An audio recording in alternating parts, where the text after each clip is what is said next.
vamos falar um pouquinho de prevenção de acidentes, lembrando que a prevenção é uma ciência e ela se baseia em três aspectos, né?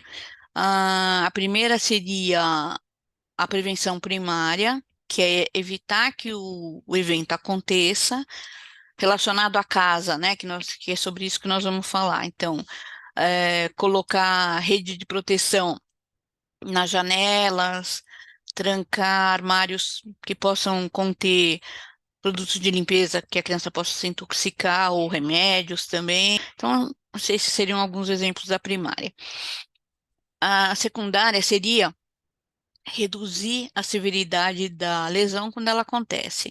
Então, né, caso ela aconteça. Então, por exemplo, a criança que vai andar de bicicleta, patinete, alguma coisa, e que esteja de capacete, joelheira, cotoveleira, caso caia, né, diminuem bastante as lesões, capacete na moto, ahn, pensando no carro, por exemplo, cinto de segurança, os dispositivos de retenção, quando são adequadamente utilizados, isso são coisas que, caso aconteça alguma lesão, elas vão ser minimizadas. E a terceira seria o tratamento e a reabilitação quando acontece a lesão.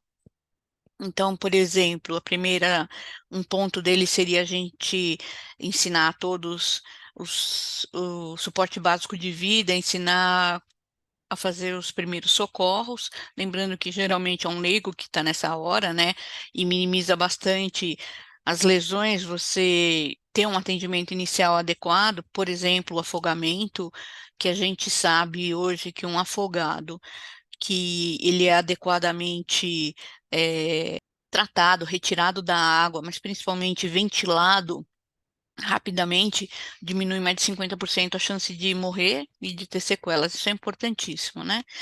Bom, então falando tudo isso, vamos discutir o que que a gente pode fazer em casa para que evite a quantidade de acidentes que ocorrem com crianças, né? E principalmente crianças pequenas que passam mais tempo em casa. Nisso, nós vamos falar um pouquinho dos móveis, né? Lembrando que até alguns anos atrás o Inmetro fez um levantamento e um aviso a todos que estavam acontecendo podiam acontecer muitos acidentes com os móveis em casa, que as crianças tendem a escalar e o móvel virar sobre elas. Um exemplo disso era móvel com televisão. E lembrar de coisas assim, a casa pode ser linda, maravilhosa, mas ela tem que estar preparada para uma criança.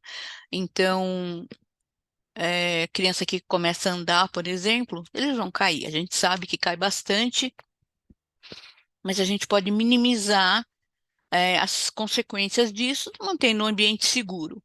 Então, não ter móveis com quina, não ter móveis que, se a criança caia, possa se quebrar. Então, por exemplo, aquelas mesinhas de vidro, né? É,